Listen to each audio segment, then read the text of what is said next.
Матай 15 дахь бүлэг 1-9 дугаар эшлэл. За гаргач нү те. За саяхан угсаа наадан болоод өнгөрсөн те. Тэгээ наадмар чинь нэг бид нар чинь өв уламжлал, өв соёл те. Уламжлал гэдэг зүйл бидний амьдрал ямар чухал вэ гэдэг талаар ерөнхийдөө маш сайн сошиал орчинд болоод ерөнхийдөө яригдлаа шүү дээ. Дээл хувцаар гангарах, одоо хурдан сур арва, одоо бүхийн барилдаан гэл энэ бүгд маань бидний омогшил байх хэвээр, өв соёл байх хэвээр энэ зүйлээ бид нар алдахгүй авч явах хэвээр гэдэг ийм айгүй том мессежийг хүргэсэн ийм наадан болж өнгөрч байгаа. Тэгээд яг энэ наадан болохоор та бидний бүгдээс мэдчихэл байгаа хэ тэ. Мэдгүй би урд нь хүүхд тахта үздэг тэгдүгээс үгүйг мэдэхгүй санахгүй байна. Гэхдээ сүүлийн үед гарч байгаа нэг ийм нэг сонио үзэгдэл юм уу? Ерөнхийдөө гарч иж байгаа тэрний үеиг бол төрүүлсэн бүхий хөлслүүд арьчих тэ. Тэгэл очиод магната хүргээл. Тэр нь яаж байгаа юм бол хэмэр лундагийн тэ одоо юу гэдэг тэгдэг байсан одоо авч байгаа. Тэгээд урд нь миний мэдх юм бол хүүхд байх яхаа соёолон байх ганцхан тэ. Төрүүлж ирсэн соёолон буюу хамгийн хурдан хүлэг гэж үздэг тэ. Соёлонгийн тоосонд аруулах гэж ярьдаг байсан. Сүүлдээ хөлсөлүүн дайрдаг болсон тэ. Бас хөлсийн авд магната өргөснөр одоо хэмэр лундагаас сэргээж магадгүй энэ жил би хэмэртэй байна гэдэг ч юм. Яг хөө иймэрхүү үзүүлэл гарч ирж байгаа. Энэ яг энийг би ярьж байгаа шалтгаан нь юу вэ гэвэл уламжлал сайн уу гэвэл сайн гэдэг дээр бид бүгдээрээ мэднэ те. Бид үндэстэн бид өөрсдөө уламжлалаа авч сэргээж авч явах ёстой. Тэрүүгээр бидний нүг яг олон мянга тавтагдан хэлсэн нэг дархлаа те. Маань байж Монгол үндэстэн Монгол хүн гэдэг энэ үнс нь уршчээдэг. Яг хоо гэтэл энийгээ дагаад уламжлалаа дагаад муу уламжлал байдгүй гэж ердөөс асуух юм бол бас би тийм гэж хариулах гэдэг байхгүй. Жишээлбэл бид нар мэдэн штэ те түүхээ жоохон түүх уншдаг хүн харах юм бол нэгэн дээр үеэс лахуулах юм бол хүүхдээ дахил өргөдөг уламжлал те. Жишээлбэл одоо бид нар дээхэн ярьжсэн да нэг подкастаараа би ч бас ярьж санагдчих. Түүхийн Монгол зов одоо нэг 100хан жилийн өмнө монголчууд бид нар те дөнгөж төрсөн ихийн юмараа 9 бузарч ихдэг ч юм уу те. Иймэрхүү уламжлал байсан уу байсан. Эдгээр бид нар уламжлал бүгд сайн уу гэвэл би үгүй гэж хэлэх гээд байгаа юм өдөр. Гол сэдв маань тэр юм. Бүх уламжлал сайн уу бол үгүй юм. Харин уламжлал ерөнхийдөө сайн уламжлалыг бид нэг авч явах ёстой гэдэг тийм гэдэг юм хариултан дээр очих юм. Тэгээ өнөөдөр бид нар бол уламжлалыг маш олон зүйл дээр хардаг. Бидний дархлаа болсон цагаан сар байна те. Эцэг гэхээ хүндэлдэг соёл байна. Овоо тагтаг ийм уламжлал байна те. Бидний ерөн иргэн төрийн амьдралд зөндөө байгаа шүү дээ. Засал ном хийлэгдэг, зурхаад очдог те, зурхаан уншдаг те. Одоо би ямар ордных вүлээ гэдэг ч юм уу. Иймэрхүү мохор сүсгийн хэмжээнд яригддаг уламжлалууд бол байгаад байна. Тэгэхээр энэ уламжлалыг бид нэр ялгаж харах, сайн муугаар нь ялгаж юугаар харах вэ бол Бурхны үгээр л харна те. Өөр юугаарч бид нэр дүгнж чадахгүй. Ялангуяа бид нэр энэ Христ итгэлт хүмүүст хандаж хэлж байгаа учраас ингэж зоригтой хэлж байгаа. За тэгээд нөгөө талаараа бас сүм чуулган хүртэл өөрөө уламжлалтай болцсон байдгаа гэдгийг ерөнхийдөө бид нэр сүмийн түүхээс харж болно. Зүгээр энгийн одоо үед ч гэсэн бид нэр зарим хардаг те. Манай сүм ингэж хийдэг. Манай цуглаа ингэж ярьдаг. Эсвэл манай пастор ингэдэг. Тэгэхээр энэ л зөв гэдэг ч юм уу те. Ийм Бурхны үгээс дээгүүр тавьсан ёс заншил уламжлал гэж ингээд ирэхээр ямар буруу зүйл хөдөлж болдог вэ гэдгийг харуулсан хэсэг рүү өнөөдөр очих гэж байна. За хэдүүлээ Матай номны 15 дахь бүлгийн 1-р ишлэл. Харъя те. 1-9 дугаар ишлэлийг за би эндээс уншъя. За би нэг Сомо гэдэг стандарт монгол орчуулгаас ерөнхийдөө уншаад байгаа шүү. Библиэ. За энэ ч ингэж байгаа. Тэгтэл Иерусалимаас фарисеучуд болон хуулийн багш нар Есүс дээр ирээд таны шавнаар яагаад эцэг өвгдийн ёс заншлыг зөрчинө вэ? Тэд хоол идэхдээ гараа угаахгүй байна гэцгээв. Есүс хариуд нь тэдэнд тэгвэл та нар яагаад ёс заншлаасаа болж Бурхны тушаалыг зөрчинө вэ? Бурхан эцэг гэхээ хүнэл эцэг эсвэл ихээ хараан доромжилсан хүн заавал цааслуулах ёстой гэж айлцсан байдаг. Гэтэл та нар танд өгөх байсан бэлгээ би Бурханд өргөсөн гэж эцэг гэхээ эсвэл ихтэй хэлэгч нь эцэг гэхээ хүндлэх хэрэггүй гэж хэлдэг. Та нар ёс заншлаасаа болж Бурхны үгийг хөсөрдүүлж байна. Дүр эсгэгчдээ Йошуа та нарын тухай яг онож иш үзүүлсэн юм а. Тэрээр Уруулаараа энэ ард түмэн намайг хүндлэхээс биш ухаан бодол нь надаас алс хол байдаг. Хүний ёс заншлыг тушаал мэд зааж харин надад хийх осон мөрөгдөг гэсэн байдгаа гэж. Ийм нэг хэсэг байгаа. Тэгээд энэ хэсэг нэг юм сонирхолтой үйл явдлын дараа болж байгаа. Өөрөөр хэлбэл Есүс нэлээд их гайхамшиг хийж байгаа тийм. Усан дээгүүр алхаад Петртэй уулзсны дараа Петр ч гэсэн усан дээгүүр алхаж байгаа. Тэгээд тэрний дараа олон хүмүүсийг идгээгээд явж байгаад тэгээд идгээгээд явж байгааг мэдсэн. Энэ олон гайхамшигуудыг хийсний дараа фарисеучуд болон хуулийн багш нар Есүст очиод юуг нь харж байгааг бол уламжлалт авахгүй байгаа шамнэрхийг шүмжилж эхэлж байгаа энэ хэсэг байна. Тэгэд энэ хэсэг дээр уламжлал гэдэг нэг юм угтгуун дээр би жоохон онцгойлж байна өнөөдөр. Тэгэд энд уламжлал гэдэг нь эдэг дээр энд хэлж байгаа нэг хэсэг нь юу вэ гэвэл та нар ягаад танаа шавнар те ягаад эцэг өвгдийн ёс заншлыг зөрчин вэ гэдэг юм асуултыг фарисеучудаас тавьж байгаа. Энэ фарисеучудаас тавьж байгаа энэ асуултан дээр Есүс юу гэж байгааг бол маш тодорхой нэг том үнцгийг гаргаж ирж тавьж байгаа гэсэн үг байхгүй юу? Яагаад шавнар гараа угаагаагүй хоол иддэг юм бэ гэж. Яагаад гараа угаагаагүй хоол идсэн бэ?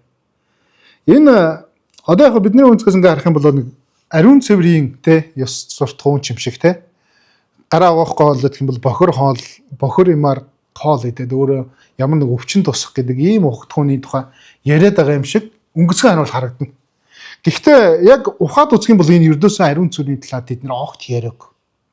Эдгээр юуны тухай ярьж байгаа гэвэл ёс заншлын тухай, ёслолын тухай ярьж байгаа.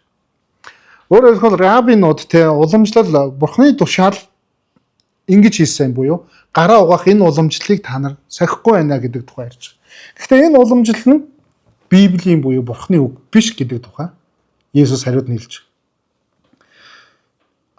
байгаа. Рабинуудын уламжлал гэж ярьж байгаа. Энэ яг хоо тэдний ойлгож байгаа үг бол бузар гар те эхлээ бузар гараар бузар хоол барих юм бол хоол нь бузартаад идж байгаа хүнийгаа бузартуулдаг гэдэг ийм ойлголт явж байгаа. Ийм гурван хэлхээ ойлголт те. Гэтэл энэ нь яагаад энэ бузар гэж үзэж байгааг гэвэл хүн гадуур явж байгаа, захтаагуур явж байгаа, хүн явах бол харь хүмүүстэй гар барих, шүргэлцэх те харь үндэстнүүдэд бузар үндэстэн гэж үзэж байгаа. Хүрх юм бол тэрний гар бузартна. Хэрвээ тэр гараа угаахгүй бол тэр хоол нь бузартна. Тэгээ хоолд орж байгаа хоол нь өөрийг нь бузартуулна гэсэн юм ойлголт явж байгаа. Энэ нь юунаас эхлэлтэй вэ гэвэл Египтээс гарсан дээр гардаг те. Дахилч нар нэг Аароны хөгөөд те майхан сумд орж үүслэхдээ заавалч гараа угаагаад угаалга үлдээд хөл гараа угааж майхан сумд орно гэдэг энэ ёс заншлыг зөвхөн дахилч нарт майхан сумд үүслэх ёстой тэр дахлын одоо Библийн үгийг хэрэгжилж байгаа гэсэн. Тэгээ энд хэрэглэхдээ юу гэж хэрэгжилж байна гэвэл тэд нар яаж байгаа? Бабилоноор цөллөгт явсан. Тэгээ цөллөгт явсны дараа Израильчууд яасан гэвэл өөрсдөө цэвэр байлгах гэдэг энэ уламжлалыг маш сайн хангахын тулд юу гэсэн бэ гэвэл энэ уламжлал ингээд хууль ёсоор ингэж яаж явах. Шууд өөрийн автоматар өөрийн нэг юм үйл хэрэг болгон ингээд уламжлал болгоод хадгалаад ирсэн. Тэгээ энэ хадгалж ирсэн энэ хөгтгөөн нь юу вэ гэвэл гар угаах. Тэгэд энийгээ бүр хуульчилсан байт юм бэл те. Минна гэдэг одоо би хуулиас одоо нэг хуулийг тайлбарлсан юм нэг ахмадуудын багш нарын гаргасан тийм хэсэг байт юм, ном байт юм байна. Мишна гэдэг. Тэр номон дээр юу гэдэг вэ гэвэл бүр нарийн татварч те. Баруун гараа ингэж угаана, зүүн гараа ингэж угаана. Ийм усаар угаана, ийм хэмжээний усаар угаана, хөлөө ийм хэмжээний усаар угаана гэдэг ч юм. Эхлээд энэ гараа угаана гэдэг ч юм. Яг ийм бүр хуультай байсан байна. Энэ хуулийнхын дагуу энэ хуулийг хэрэгжүүлэхгүй байна гэдэг ийм санааг фарисеучуд болон хуулийн багш нар гаргаж байгаа. Энэ санааг бүр Марк номон дээр илүү Марк тодорхойлж бичсэн байдیں۔ Тэр юу гэж бичсэн байдаг вэ гэвэл Марк 7-гийн 3-4 дээр юу гэж хэлсэн бэ гэвэл фарисеучуд болон бүх юудэчуд ахмадуудын уламжлалыг сахиж гараа ёсоор нь угаахгүй бол хоол иддэггүй байсан гэж бүр. Тэгээ энийг та нар явуул нэг шашны зан үйлийг шууд санаанд орж байгаа юм тийм. Исламын шашин тийм. сүм чуулганд орохдоо бүгд гадаа гар хөлөө угаагаад ордог тий. Хоол идэхдээ заавалчгүй гараа угаадаг.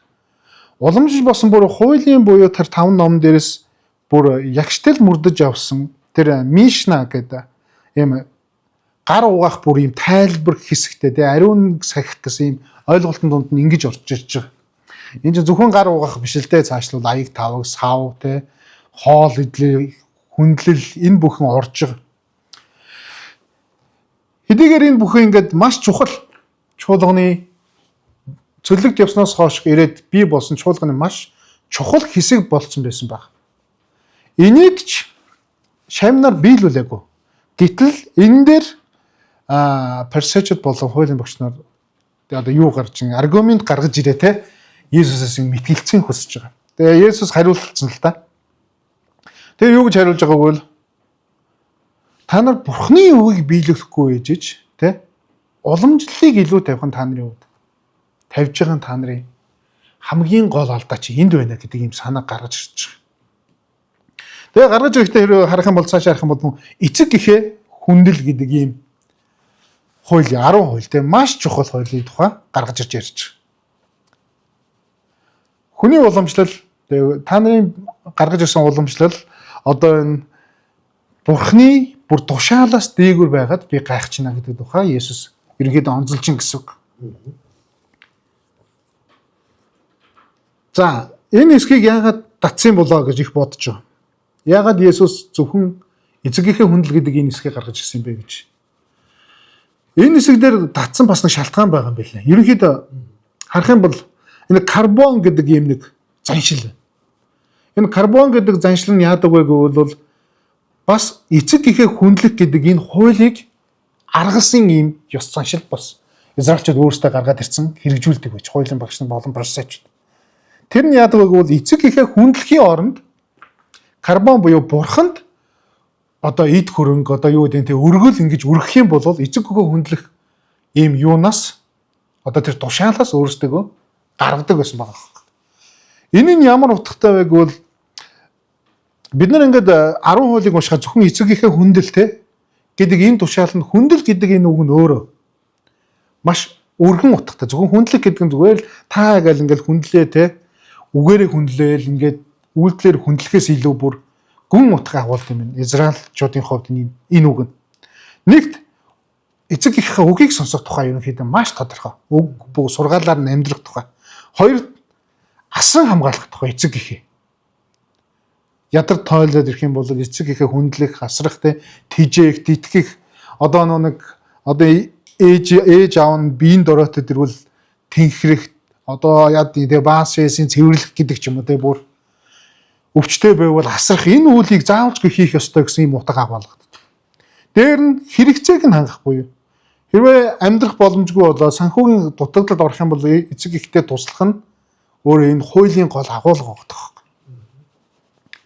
Материалыг дэмжлэг үзүүлэгч байт юм уу те. Тэгэнгүүт одоо энэ их үйлчлэл ба шүү дээ одоо.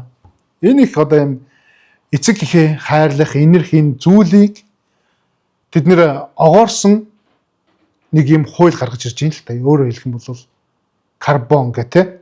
Энэ нэг тайлбарлаж байгаа хууль нь яадаг бол хэрвээ чи бурханд өргөл өргөчих юм бол эцэг ихээ хүндлэхгүй гэж болно гэдэг ийм санаа гаргаж ирээд тэрийг амьдралдаа хэрэгжүүлдэг гэсэн. Мэдээч энэ бол хүнлэг ёсноос маш гажууд зүйл ч дээ эцэг ихээ хүндлэхгүй байх, одоо хасран хамгаалахгүй байх гэдэг энэ санаа байгаад боловч энийг аргалах хууль итгэл үнэмшил дотор нь байна гэдэг нь өөрсдөө магадгүй нэлийн амар тайван байлгах тийм ид шидийн хууль байсан баг л та. Тэгэд энэ хуулийг их хэрэгэлдэг байсан учраас Есүс эзэн албаар те эцэг ихээ хүндэл гэдэг хуулийг гаргаж ирж. Тэгэд энэ гаргаж ирсэн хууль нь болохоор хэрвээ бурханд өргөсөн би бол эцэг ихээ хүндлэхгүйгээр би бурханд ингээд сайн хангалттай өргөл өргөчлөө гэдээ олон түмэн зарлах юм бол за энэ хүн эцэг ихээ асрахгүй байх эрхээ өөрөө авлаа гэсэн үг. Бусдаас хөлийн зөвшөөрж ийн гэсэн үг байхгүй нийгэмдээ. Мэдээж Израилийн Христ итгэл гэдэг бол ер нь гэр бүлийн системээр явж байгаа. Дээрээс нь нийгмийн юм маш чухал юм уялдаа холбоотой итгэл үнэмшил байгаа учраас тэр нийгэмдээ хин нэгэн байхгүй бол тэр бол хинч биш дугаас. Тэгэхээр нийгэмдээ хэн нэгэн байхын тулд бас ээж аваа хүндлэхгүй, дасрахгүй тийм цаг зав зарцуулахгүй амьдрахын тулд карбон гэдэг энэ хуулиар дамжуулаад би бол бурханд ингээд өргөл өргөцсөн учраас би ингээд эцэгийнхээ хүндлэх энийг том даалгавраас өөрийгөө чөлөөллөө шүү гэд бусдад зарлцгаа. За энэ бол эцэгийнхээ хүндлэхгүй гэж болно. Үнэхээр бурханлаг хүн байна гэдэг ийм санаатай байсан юм байна. Тэгэхээр хамгийн ойрын хүн те эцэг их буюу хайр, халамж үзүүлэхгүй байх боломжийг уламжлал гаргаж өгсөн баг.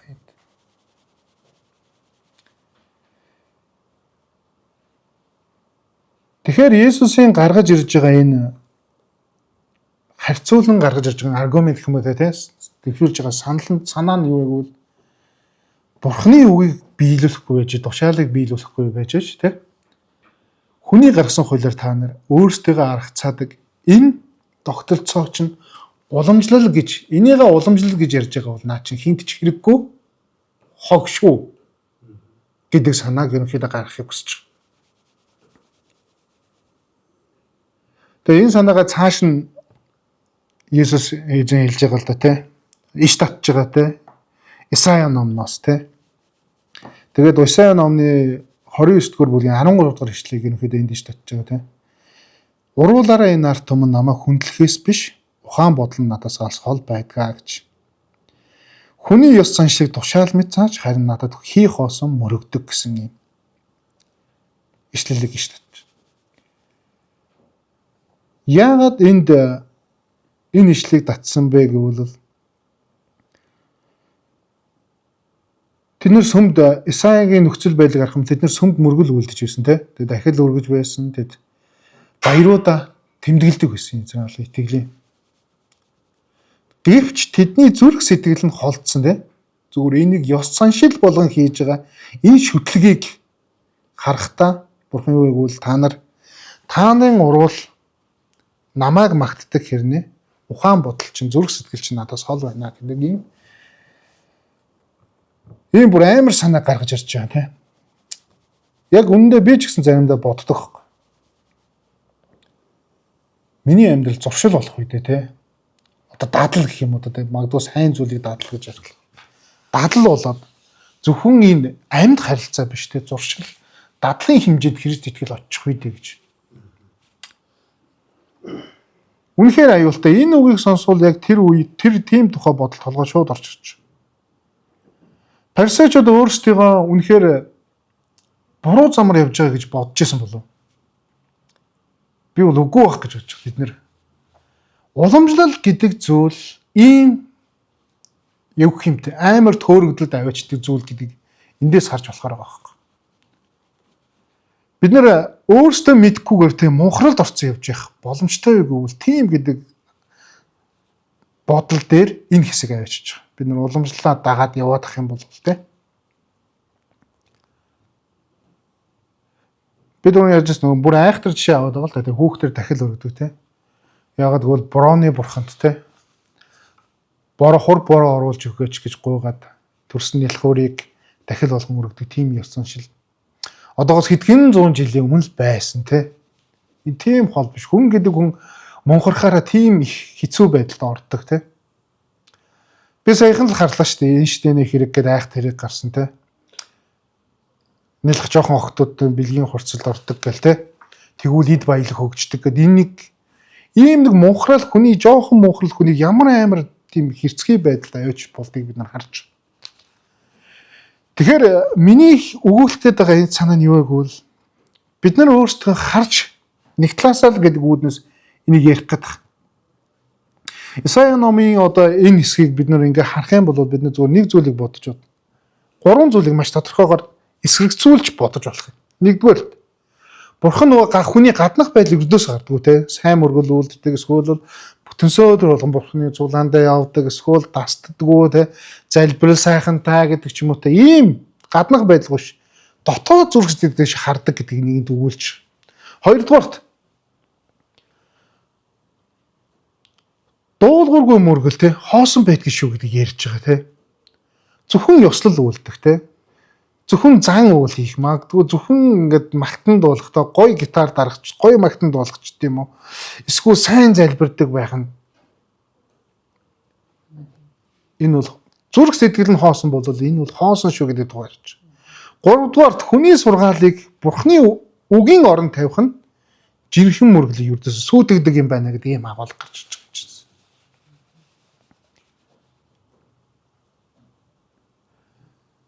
Одоо би танаас асуух гэдэг. Тэрний юу вэ гэвэл Бурхны үг үү, хүний уламжлал уу? Аль нь чухал вэ? Эсвэл алийг нь дээр нь тавих вэ гэдэг дээр л гол агуулга оршиж байгаа. Яг энэ үгээрээ би яг уламжлалыг муу гэж байгаа юм бол биш гэдэг түрүүн маш тодорхойсон тийм. Уламжлал бол муу биш. Гэхдээ уламжлал Бурхны үгийг орлож эхэлвэл эсвэл Бурхны үгийн дээр гарч эхэлвэл энэ өөрөө асуудал болдог гэдэг тухай ярих гэдэг. Өнөөдөр бид нар Матай 5-ын 15-ын 1-ээс 9-р ишлэгийг харахтаа гараа угаах тухай тийм гараа угаах энгийн юм эрүүл мэндийн маргаан юм шиг гэж бодож эхэлсэн боловч яг эцэстээ Есүс бидний гараа угаахаас бидний гараас зүрхээ илүү угаах нь чухал гэдэг юм тийм дуулууртай байдал руу аваачихыг хүний уламжлалаас илүү Бурхны үг рүү чиглүүлэхийг зорьсон юмшлах.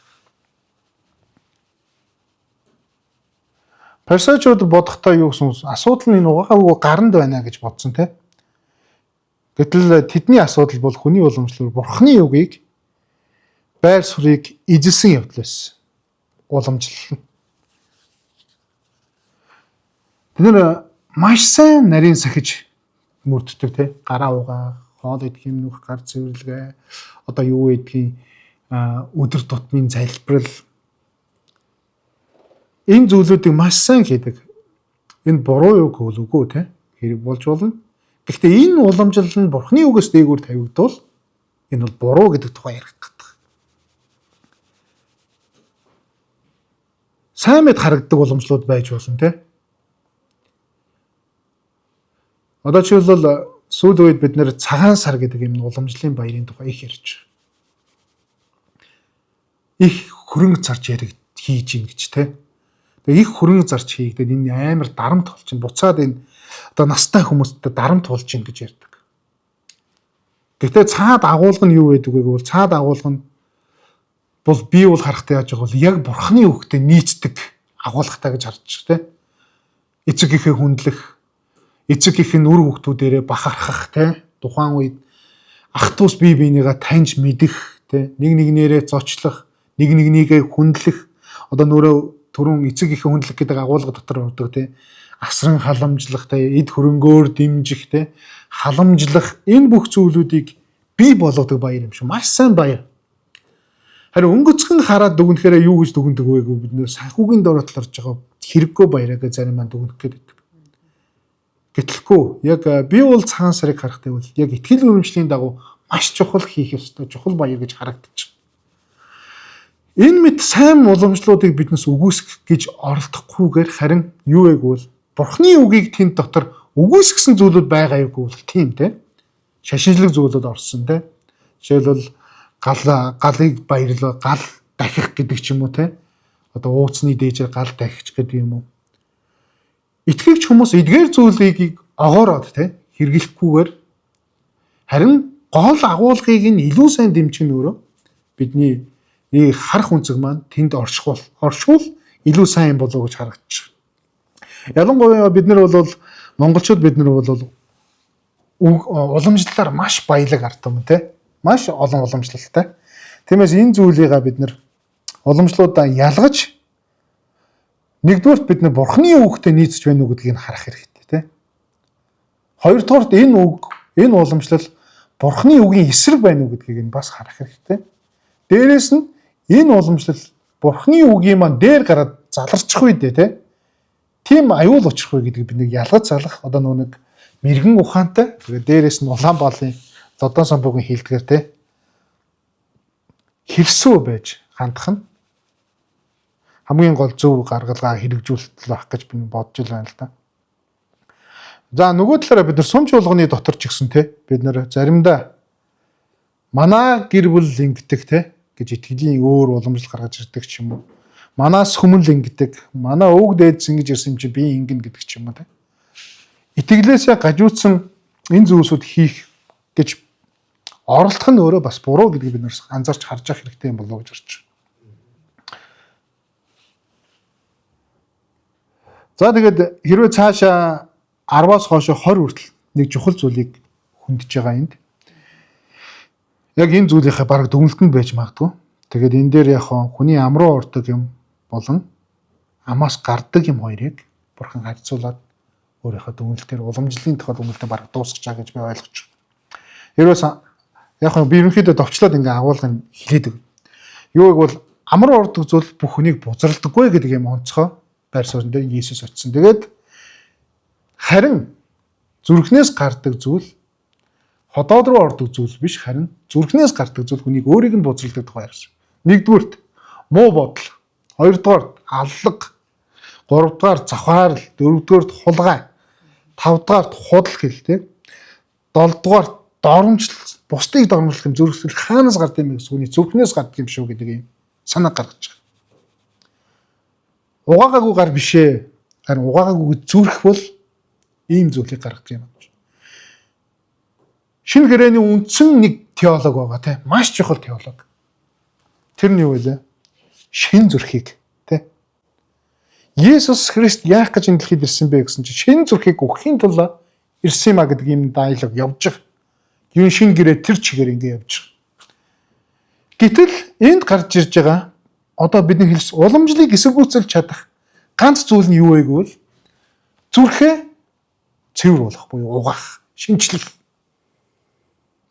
Хэрвээ би зүрхээ Христ итгэл дээр тавиад итгэл найдвараа Бурхны үгэн дээр тавих юм бол угаасаа муу уламжлалыг эсвэл Бурхны үгийн эсрэг уламжлалыг биднийг ялгаж харах чадвар маань энэ дээрээс нээгдэж ирдэг гэдэг ийм санааг маш тодор өгөөд энэ хэсэг маань ерөнхийдөө агуулганд дуусчих. Тэгээ энэ дээрс би таныг уриалъя нэг зүйлээ тэгээд ерөнхийдөө дуусгая те. Бид нэр энэ хэсгийг хараад парисеучуд ямар муу хүн бэ гэдэг дүгнэлт тэгээд дуусгаж болно те. Гэтэл Библи бол одоо ч гэсэн биднэрт ярьж байгаа маш чухал ном гэдгийг бид нар санах хэрэгтэй.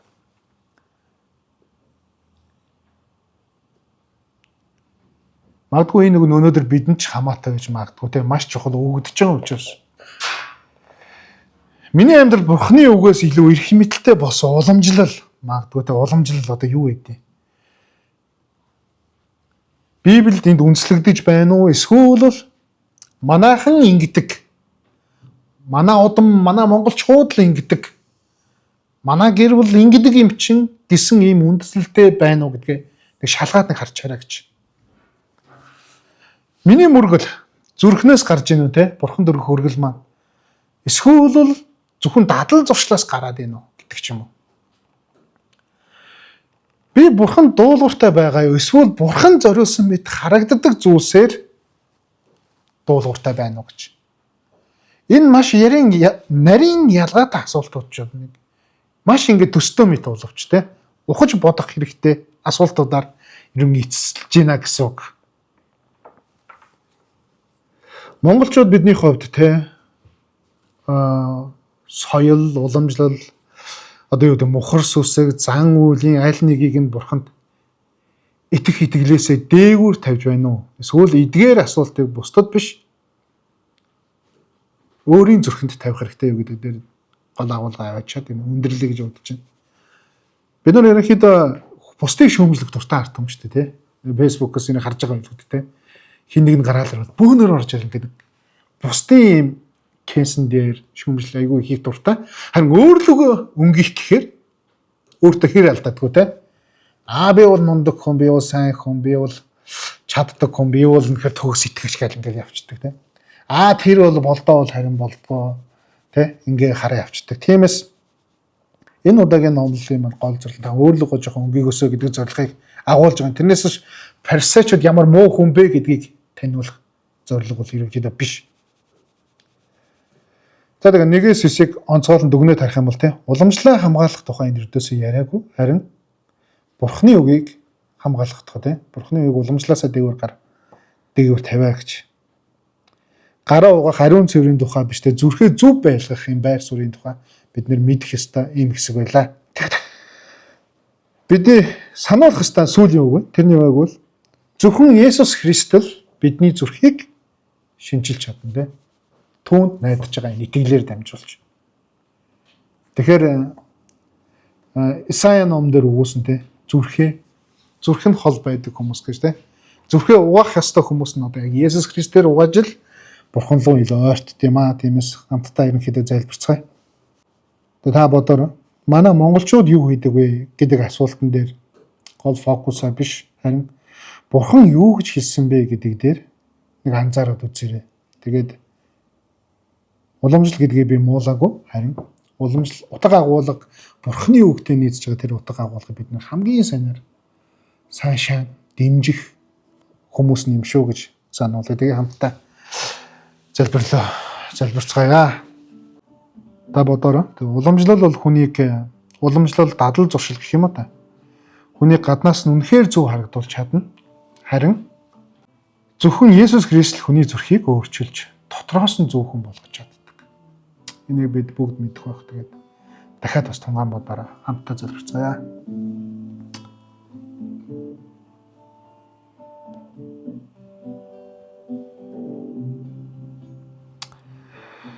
Гайхамшигт Бурхан эцэг минь танд талархъя. Тэгээд таны үгээс таны парисеучуудаа үг зөрсөн, маргалдсан, буруутгсан зүйлийн эсрэг ярьсан энэхүү эсгээр бид өнөөдөр судалж суралцлаа. Энэхүү эсэг үнэхээр энгийн мэт боловч сүүлдээ бидний зүрх сэтгэлөө орсон маш гүн гүнзгий утга агуулгатай юм а гэдгийг ойлгож ухаарсандаа үнэхээр баяртай байна эзэм. Тэгээд бид бол агуу уламжлалтай, өв соёлтой монгол хүмүүс. Гэхдээ эзэн танд итгэж найддаг. Бидний өв соёл дотор үнэхээр сайн зүйлүүд маш их байгаа Бурхан минь. Харин тэднийг таны үгээр таньж ялган ойлгох ухаарлыг бидэнд бас өгөөрэй хэмээн гуйж байна. Нөгөө талаараа магадгүй таны үгийн орлох гэсэн, таны үгээс дээгүүр давсан ёс заншлууд, шашны зуршлууд бидэнд маш их байна. Харин та тэднийг ялгаж таних ухаарлыг бас бидэнд өгөөрэй хэмээн гуйж байна. Та бол мэрэгэн ухааныг өгөгч, бидний зүрхийг шинжлэгч, хүчрхэг Бурхан учраас танд найдаж байна. Тэгээд бидний амьдралдаа хамт байж өгөөрэй хэмээн Иесус Христосийн нэрээр гон залбирч байна. Амен. За, эзэлтэж болтугай.